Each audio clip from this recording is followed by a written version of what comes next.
Тек ұлының күлкісі Мелектің әкесінің ұйқысын бұзғаны үшін, әкесі ашуға булығып, ұлын бөлмеден қуып шықты. Анасы да шағым айтуға батпай, өзі шақырып таңғы асқа тұрғызды. Бүгін туған жерде бата беру мерекесі. Мелек өзінің жылдық ақшасын алып, оны ер адамға берді. Ол әкесінің атынан балаларға таратып берсін деп. Бірақ ер адам бәрін өз қалтасына салып, тек бір жүзім дәнін ғана балаға берді. Анасы шыдай алмай, ер адаммен дауласқан кезде, ер адам ашуланып, баланың көзінше оны ұрмақ болды. Анасы баланы қорқытамын деп төмен дауыспен езіліп, рахым сұрады. Ер адам ұлын алып шыққан соң ғана ол дауысын шығарып жылады. Отбасын күтіндірген соң Мелек фабрикаға жұмысқа кетуге асықты, бірақ жұмыс кезінде кенет басы айналып құлады. Дәрігер тексерген соң отбасын шақыру керегін айтты. Мелек аурудың ауырлығын әлі білмеді. Дәрігерді асықтырды. Өзі кешкі асқа үйге қайтатынын айтты. Дәрігер шындықты айтпай қоймады. Лимфа қатерлі ісігіне шалдыққаны анықталып, тез арада ауруханаға жату керегін хабарлады. Мелек жан дүниесі езіле ауруханадан шықты. Әлем қирап бара жатқандай сезінді. Сол уақытта оның күйеуі Алпай ұлымен басқа әйелге кездесуге кетіп бара жатты. Алпай мен әйел азаматтық бюроға келіп, әйел Мелек рөлін атқарып, ер адаммен ажырасу рәсімін жасады. Әрі 3 баланың тәрбиесінен бас тартуға келісім берді. Мелек көңілін жинап үйге оралған кезде үйі босатылғанын көрді. Ол Алпайдан жағдайды сұрады. Алпай балаларды алып кететінін айтты. Мелек не болып жатқанын түсінбеді. Алпай оған: "Сен менімен ажырасу келісіміне қол қойғансың. Біз ажырастық. Қазір мен балаларды жаңа үйге апарамын" деді. Сосын кенже ұлын алып кетуге ұмтылды. Екінші қызы Дифне де заттарын жинап қойған. Ата-анасының қашан ажырасқанын білмесе де, әкесіне еріп кетті. Дифне анасы тым қатал деп, әкесімен өмір сүргенде ешкім бақыламайды деп ойлады. Мелек оның ойынан бейхабар. Дифнеге қатты көңілі түсіп, күйеуінен балаларды қалдыруын өтінді. Бірақ күйеуі оны итеріп жіберді. Дифне кенже інісін алып, тез көлікке мінді. Артынан анасының жүрегі қақ айырылып тұрғанын көрді. Қызы сонда да қалғысы келмеді. Мелек бұл жолы шын мәнінде үмітсіз болды. Бүгін оның туған күні еді. Тек кенже ұлы есте сақтап, оған кішкентай торт жасап берді. Мелек оларды қарап, қатты жылап жіберді. 20 жыл бұрын Мелек бай отбасын тастап, үйлену күні қашып, Алпаймен шетелге қашып келді. Армандаған бақытты өмір күткен жоқ. Алпайдың әдеттері нашар, тапқан ақшасы өзіне жетпейді. Ол қателік жасағанын біліп, әкесінен кешірім сұрап бара алмай, сабырмен шыдай берді. Бірақ ол ойламаған еді, күйеуі оның білмей тұрып ажырасатынын. Өз балаларын ойлап, рухын жинап іздеуге шықты. Алпай жұмыс істейтін жерге келгенде, ол бұрыннан жұмыстан шығарылғанын білді. Әрі Алпай Фунда атты әйелмен жақын қатынаста. Жиі жұп ретінде өздерін атаған. Мелек таң қалып, ашуланды. Фунда отбасының мекен жайын сұрап, балаларды қайтармақ болды. Алпай балаларды Фунда үйіне апарғаны рас, бірақ Фунда оған бала қарауға келіспеді. Ол өз жүгін жинап, демалысқа шығуға дайындалды. Алпай кенже ұлын Дифнеге қаратып, Фундамен бірге турге кетті. Дифне әкесі оны жақсы өмірге апарады деп ойлады. Бірақ басқа әйелдің үйіне келді. Әлі есін жинап үлгермеді. Әкесі кенже інісін оған тастап кетті. Сол уақытта жігітінен қоңырау келді. Бауырын тастап жігітімен кездесті. Ол ағасынан інісіне қарауды сұрады, бірақ керем. Бар болғаны барда көңіл көтеріп отырды. Үйде не болып жатқанын білмеді. Сондықтан Дифненің өтінішін қабылдамады. Бауыры қараңғы, белгісіз ортада жалғыз жылап, тек анасын шақырды. Дифне оған жұмыртқа беріп, аллергия туғызып, талып қалды.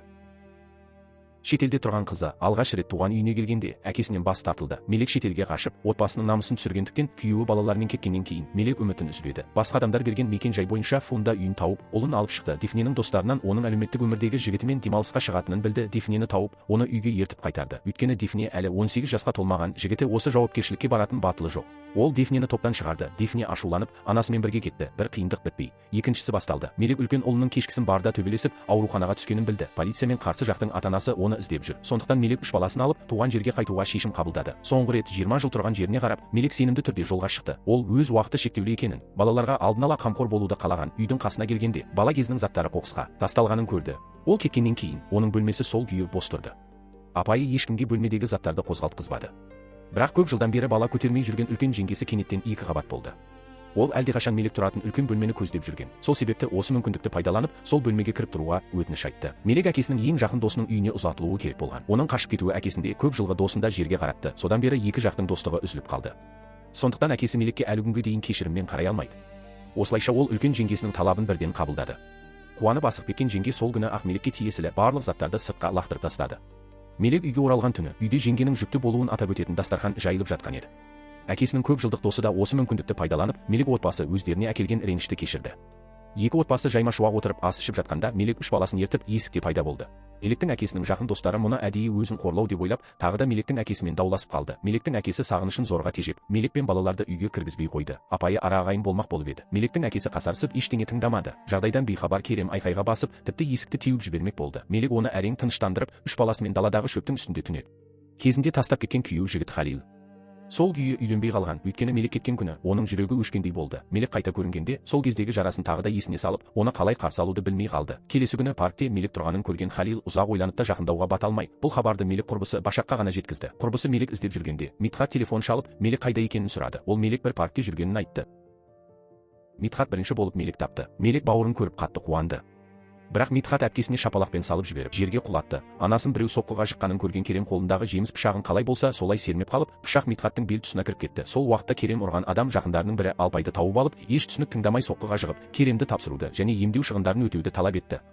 Алпай үйге барып Мелик іздесе, Мелик балаларын алып қашып кеткен болып шықты. 20 жылдан бері көрмеген бауырлар алғаш кездескенде Митхат әпкесін ұрып жығып, әпкесінің ұлы бауырын пышақтап жаралап тастайды. Дер кезінде ауруханаға жеткізілгендіктен ешқандай қатер болмайды. Бұл хабарды естіген туыстардың бәрі ауруханаға жиналады. Мелик төркініне келгенін көрген Меликтің әкесі тағы да оны қуып шығармақ болады. Бірақ Мелик ұлына өзім кінәлі болғандықтан ғана атаң ашуланды. Әрбір әке баласын жақсы көреді. Атаң да мені кешіреді деп айтқанын естігенде, әкесі оған қайта қаталдық таныта алмайды. Ертеңінде Митхат есін жияды.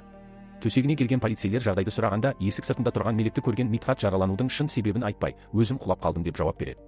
Бұны естіген Мелик пен Керем аздап болсын тынышталады. Осыдан кейін құрбысы Башақ оларды үйіне шақырып орналастырады. Алайда Митхат Керемді жазасыз қалдырмақ емес еді. Жарасы жазылмай жатып ауруханадан шығып кетіп, үйде тығып жүрген мылтығын алып, Кереммен есеп айырысуға бет алады. Керем де Митхаттың өзіне кек қайтаратынынан қатты қорқады. Ол әкесіне қоңырау шалып, бәрін баяндап береді. Алпай Керемнің артында қалдырған қиындықтарынан әбден шаршап жүрген еді. Олардың Мелик төркініне оралғанын ести сала дереу ұшақпен сол жаққа ұшып кетеді. Ол Керемді алдап сулап, заттарын жинап бірге қайтуға көндіреді. Бірақ Керем есікке шыға бергенде-ақ Митхат оны байқап қалады. Ол Керемді ұстап алып, қаланың шет жағындағы бір ескі дуалдың басына апарып, тапаншамен қорқытып тұрады. Керемді Митхат алып кеткенін естіген Мелик оның мінезін жақсы білетіндіктен, Керемді құтқару үшін амалсыз Дефни мен кенже ұлын ертіп қайтып әкесінің үйіне барып, әкесінен көмек сұрайды. Дәл осы сәтте Алпай да есік алдына келеді. Ол әуежайда Керемді жарты күн күтіп таба алмаған соң, бірден Меликтің төркініне келеді де, келген бойда кенже ұлды алып кетуге, тіпті Дефнені де қоса кетуге әрекеттенеді. Мелик дереу алдын бөгеп тоқтатуға ұмтылады. Ал Сейд Али Алпайды бұрыннан жақтырмайтын. Осы көріністі көргенде Алпайды үйден қуып жібермек болады. Махмуд та көмекке келіп, баланы Алпайдың қолынан жұлып алып, оны үйден қуып жібереді. Бұл уақытта Митхат Керемді өлтірмей, тек жақсылап сабап, енді қайтып көзіне көрінбеуін ескертіп қояды. Керемнің телефоны да сынып қалған еді. Махмуд пен Мелик оны іздеп, ауылды бір күн шарлайды. Ақшасыз, жолсыз қалған Керем әуежайға жаяу бара жатқанда оны Халил көріп қалады. Халил өзінің атасының досы екенін айтып, оны әуежайға жеткізіп салуға ұсыныс білдіреді. Керем көлікке отырады. Бірақ Халил оны әуежайға апармай, өз үйіне әкеледі. Керемнің қайда екенін Меликке хабарлайды. Мелик Керемді алып қайтадан төркініне әкеледі. Түнде бүкіл үйдегілер ұйықтап қалғаннан кейін, апайы Мелик пен балаларды үйде жасырын қалдырып, бір түн тынығып шығуға мүмкіндік береді. Бірақ ертеңінде Сейд Али мұны біліп қойып, қайтадан Мелик пен балаларды қуып жібереді. Кадрие де шеттен қосылып, Сейд Алидің шешімін қолдайды. Апайы қанша тырысса да шешімді өзгерте алмайды. Сейд Алидің жүрегі ауырып тұрса да, Меликтің бұрынғы қателіктерін кешіре алмайды. Мелик амалсыз жиналып кетуге дайындалады. Әкесі есікті ашқанда үйдің алдында бірнеше полицей тұрғанын көреді. Сөйтсе, Кадриенің арандатуымен ашуға булыққан Митхат әкесі Меликке кешірім берді деп ойлап, полицейге барып Керемді шағымдап, Мелик пен балаларды үйден бір жолата қуып жібермек болған екен.